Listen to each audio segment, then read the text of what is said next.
Hey guys, what's going on? Jebb here, and in today's video, we're going to be doing some technical analysis on Bitcoin and the cryptocurrency markets, and we're also going to be laying out a scenario that I do believe is going to come to fruition that would see Bitcoin kicking off a bull run here in the second part of 2018 that could potentially lead us to all-time high by the end of the year or early into next year. We're going to be talking about some things relating to the market in the short term, and we're also going to be talking about this long-term outlook on Bitcoin because I believe the rest of 2018 and the beginning of 2019 at least are going to be very bullish for Bitcoin, especially if these things happen. But before we get into the video and before we talk about that, I want to ask you guys to go ahead and drop a like, hit the subscribe button, and smash the notification bell if you enjoy the video because we make cryptocurrency videos every single day here, and I wouldn't want you to miss any of them. So let's get right into it. Bitcoin is currently trading at around $7,400. It's down about 0.3% in the last 24 hours, having a little bit of healthy consolidation after running like 17% in the last week. The entire cryptocurrency market has been doing very well. For a time yesterday, Stellar Lumens was up 40%. That was ridiculous. I might go ahead and show us the chart for lumens at the end of the video. That was insane. Cardano likewise did very, very well. But overall, the rest of the cryptocurrency market is cooling off. We do still see some good gainers up here. We do still see a little bit. But overall, the market is slightly red. We have a slight red tint here in the market. If we come back up here and we sort by top cryptocurrencies, we'll see that Bitcoin's daily volume is also doing pretty well, hovering around 5.6 billion. Ethereum's is around 2.2. EOS had over $1 billion in daily volume for a time yesterday, but that's cooled off a little bit now. Bitcoin's dominance is something I want to talk about here at the beginning of the video because it is interestingly continuing to rise as Bitcoin's little bull run, or at least a little rally that it's been seeing the last couple of days, continues to form. This is something that we haven't seen in a little while, so I want to go ahead and touch on this.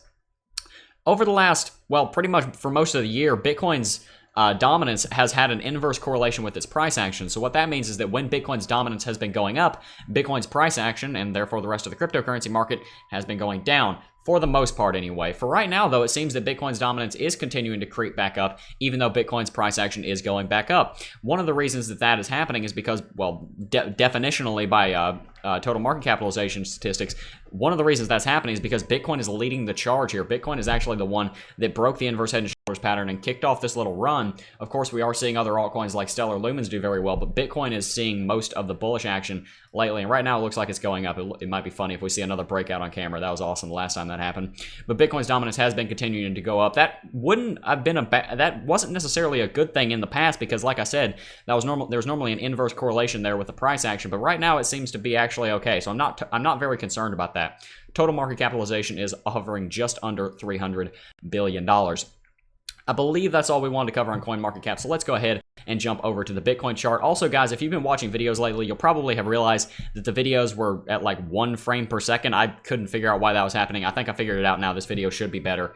Tell me in the comment section down below if it is. I'll be able to check myself. But anyway, onto the chart. Bitcoin, of course, did break its inverse head and shoulders pattern that we were looking at. And like we can see here, it had two very, very, very big green candlesticks that we were very happy to see. This is something that a lot of experts will tell you in the cryptocurrency space is that a lot of Bitcoin's price action will happen in very few days. Most of the days, you're just going to see kind of up and down, maybe 1 or 2%. But every once in a while, you see a day where you see 10% or 5%. And that's what we saw yesterday. We saw a 10% run yesterday. But a good example of that would be over here. These two candlesticks right here where Bitcoin jumped from about $11,500 all the way up to $17,000 in the span of 2 days. You see a lot of the price action on Bitcoin in 1 or 2 days in the entire year. You may see 15 days, and that accounts for like half of the price action. I think Thomas Lee was once quoted as using a statistic that said, if you take out the 10 best days in Bitcoin's price action, then Bitcoin is actually down every single year. So it's hard to catch those things, but if you can catch them, that's where the money is made. So that's why I do recommend having an investing portfolio so you're able to catch those things. But Bitcoin did have a good breakout in the last couple of days, and right now we're kind of going sideways. We're going up a little bit, but we are kind of going sideways as Bitcoin consolidates, tries to cool off the RSI a little bit, which is overextended. And something else we want to talk about is that it is currently getting a little bit of resistance on the 100-day moving average, which is actually curving back up now, which is something I'm very interested and very happy to see. But as you can see, we had a Wix go up here and bounce immediately off of the 100-day moving average, just like we expected it would. That's okay, because I think we are going to break through. We've had such a good week so far. We need to calm down. We need to cool off a little bit and then build up our momentum again to go ahead and break through this, because what it looks like is going to happen happen, and this is one of the this is the first piece of the scenario I laid out at the beginning of the video. What looks like is going to happen in the next couple of weeks, or maybe even the next couple of days, is Bitcoin's going to cool off a little bit. It's going to keep going sideways, maybe keep going up a little bit, and what we're going to see is it looks like Bitcoin is going to break the 100-day moving average and potentially this downtrend of the descending triangle pattern at once. If that happens, that's going to be huge. Like you saw in the title of the video, and like I said earlier in the video, there's 3 things that I want to see happen for Bitcoin to kick off a bull run. If all 3 of them happen, a bull run is starting. I don't see any way that a bull run would not start if these 3 things happen. Even if 2 of them happen, that's still really good news. The first thing is breaking the downtrend of this descending triangle pattern. So let me turn the moving averages off here so we can see this a little bit better. This descending triangle pattern, of course, you guys have heard everybody in Bitcoin talking about this pattern. Some people define it as a falling wedge. I'm calling it a descending triangle pattern because it doesn't actually really matter that much what you call it anymore. The most important thing is this downtrend right now since we're approaching it. This is a very important downtrend. Bitcoin has been under this downtrend since late January, really early March if you come back here and you actually set this as the set point or the pivot point for the downtrend. But at the end of the day, what's most important is that we break this downtrend. If we break this downtrend, that is going to be huge because that has been one of the key defining factors for this Bitcoin bear market and as such, the rest of the cryptocurrency bear market. If Bitcoin breaks this, and I think it will in the next couple of days or into the next week, then that's going to be the first thing that we want to see to kick off a Bitcoin bull run.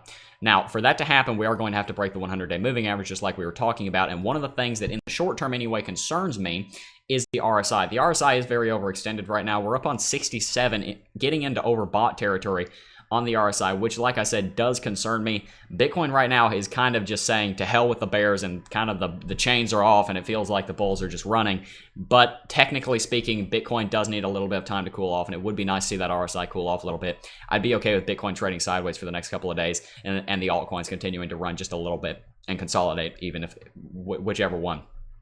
I would like to see Bitcoin cool off on the RSI a little bit before that happens, but once that does happen, I think it will break the 100-day and break this downtrend. Now, with that said, the next thing that we want to see happen with Bitcoin is a break of this moving average up here. This orange color, I'm colorblind, you guys can tell me what color that is. This moving average represents the 200-day simple moving average, which is a very, very important moving average. Let me show you some historical data to prove why that's such an important moving average.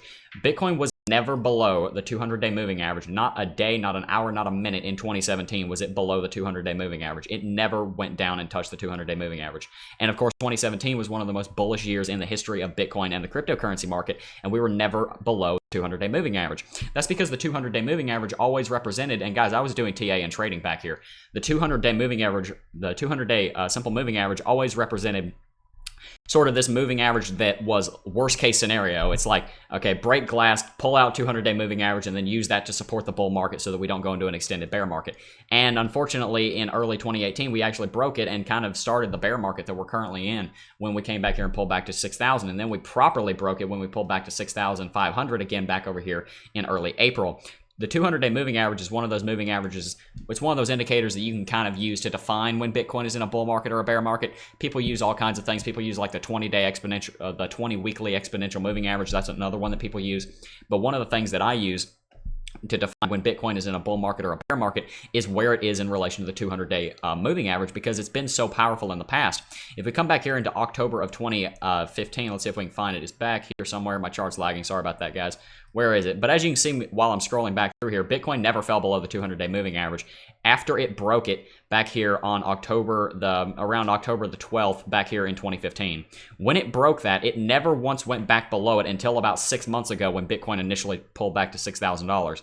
This is one of those moving averages, like I said, that is very good for defining when Bitcoin's in a bear market. And when Bitcoin was in a bear market from 2014 up until the late part of 2015, it was below the 200-day moving average. So the 200-day moving average is a very powerful moving average that I want to see Bitcoin get back above, get support on, and then never have to touch again, at least for the foreseeable future. Once we get back above the 200-day moving average, that's going to be a really bullish sign for me, and I think for a lot of the volume in the market as well. Because guys, like we talk about on the channel, what brings an indicator a lot of its value is how many people use it and how much trading volume is behind it. And I think there's a lot of trading volume looking at this moving average, looking for us to break it. And if we do break it, one thing to keep in mind is it's a very powerful level of resistance back over here. As you can see, we didn't break above it here, and that's part of what contributed to this recent bear market. But if we do break it, and I think we will based on the recent momentum in Bitcoin and all the good news lately, if we do break it, that's going to be an extremely, extremely good sign. Now, what's the third one?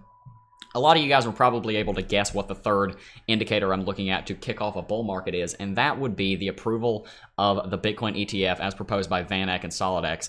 If we see this ETF go through, that is going to be massive. Something that you see, I don't have any examples up on the screen, but something you see in a lot of markets, you saw this a lot in precious metal markets. A lot of the times what you would see happen is a futures contract would be approved up here at the top of the bull market, and then down here at the bottom of a bear market, an ETF would be approved. That's something that you see happen a lot in markets. It's kind of interesting. You might call that manipulation. You might call that a coincidence. I'm going to let you guys decide what that is. But a lot of the times what you see is that a Bitcoin ETF, or excuse me, an ETF in general, is approved at the bottom of a bear market, and then right after that ETF is approved, a bull market kicks off. Not only is there precedent for an ETF kicking off an asset class's bull market, it would also allow a ton of money from institutional investors to come into the space. Guys, there's so many people that are already making a killing on Wall Street. Why would they go and make a Binance account and go and buy 10,000 Bitcoin in the traditional way? Why would they do that? They don't need to do that. Guys, if you have $100 million, you don't need to make a 500% gain in a year like we do when we're trading with smaller amounts of money. I mean, it's great, but you just simply don't need to do that. You can put your money in real estate or something like that, which is much, much safer. The big dogs don't need the kind of volatility for Bitcoin, so we need to be able to give another incentive and another way for them to get into the space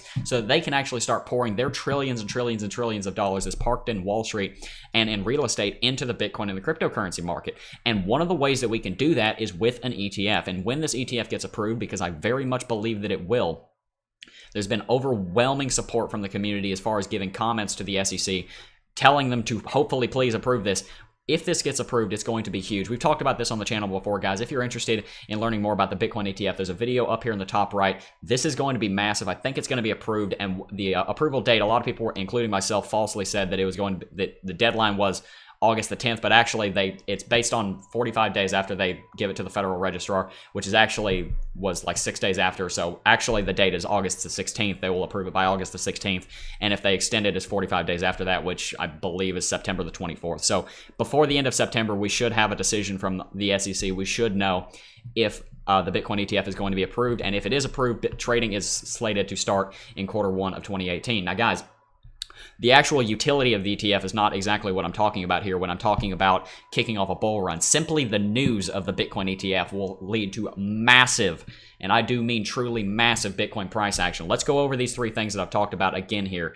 The first thing that we're looking for Bitcoin to do, and this could happen in the next 2 weeks, is for Bitcoin to get above this downtrend of the descending triangle pattern. If that happens, I fully expect Bitcoin to jump at least 10% in the span of a day, probably be back up here to this 200-day moving average, testing it as resistance within a couple of days of breaking this downtrend. Guys, you saw what happened when we broke the neckline of this inverse head and shoulders pattern, right? We jumped 10% in the span of an hour. You can see the video that we made up on that up here. That was ridiculous, and that was the neckline of an inverse head and shoulders pattern that had been playing out for like 3 or 4 weeks. This descending triangle pattern has been a major factor on the market for the last 4 to 5 months. Tell me in the comments if you think I'm wrong when I say that Bitcoin breaking this downtrend, if that happens, will lead to at least $1,000 being added to Bitcoin's price action. We could see tens of billions of dollars pouring into the cryptocurrency market within hours of this happening in the form of market capitalization. I do believe that that is going to happen, and we're going to see if that happens in the next couple of weeks. I'll definitely keep you guys up to date on that. The next thing that I want to talk about is breaking this 200-day moving average. This is a very important moving average, and we did actually get above it and get support on it back here, and we had a massive rally, but we hadn't really broken it all that much, so it wasn't as big a deal back here. But you also saw what happened that I showed you earlier in 2015 when Bitcoin initially finally broke its 200-day moving average again. It kicked off a bull run that lasted 2.5 years, or a little over, almost exactly 2 years, actually, from October 2015 to December 2017. If we break this 200-day moving average, likewise, I expect a massive amount of price action. And if the Bitcoin ETF is approved, which we should at least get the decision in the next 2 months, if that is approved, based on all of the market sentiment that I've talked about in so many videos, and based on the utility, and based on how much excitement that's going to bring into the market, I could see another 10% day coming the day after that's released, or the day that it is that news is released. Guys, I see a lot of very bullish things in the future for Bitcoin and cryptocurrency. I think the next couple of months are going to be very bullish. Now, like I said earlier, if these things don't happen, it's very possible that Bitcoin continues to go down. It's very possible that Bitcoin does bounce off of this downtrend, and we do see Bitcoin come back down here and retrace for a little while. That's very possible, but I don't think that's what's going to happen. I think Bitcoin's going to break the downtrend, break the 200-day moving average, and I think the SEC is going to approve the ETF. And if that happens, Thomas Lee's prediction of $25,000 Bitcoin by the end of the year is very much in the cards, which he is sticking to, by the way. The recent sell-off in crypto markets couldn't put a dent in the optimism of Tom Lee, blah, blah, blah, blah, blah. Lee is sticking with his $25,000 price prediction for Bitcoin by the end of the year. If these three things that I just talked about play out, if these three things do actually come to fruition, I completely agree with him. Now, there is an if statement there, but if those things happen, I think that's going to happen. Tell me in the comment section down below if you agree with my sentiment. Do you think these three things are going to happen? And if these three things happen, do you think it's going to be as incredible and as good as I think it is? I think this is going to be huge. If Bitcoin can first break its 100-day moving average, of course we have to get above that, but that's kind of a smaller moving average. After we break that and we break this downtrend, the 200-day and the ETF is approved, I think huge things are going to happen for the market. Tell me in the comment section down below if you agree with me. I'm very interested to hear your position. If you guys haven't already, go ahead and join the Discord server. We have an amazing, phenomenal community going on over there. We have this really cool bot that actually posts news automatically. It's like an hour delayed, so you normally get the news pretty recently after it was uploaded, or after it was published, and it's very, very helpful for me actually researching these videos. I actually use it a lot, so you guys can go ahead and join, get access to that. It'll be in the hashtag auto news category in the actual server, so go ahead and join. I think we have a good community over there, and I think you'll be glad you did. But anyway, guys, that's going to do it for this video. I want to thank each and every single one of you for watching, and I will see you guys in the next video. Peace.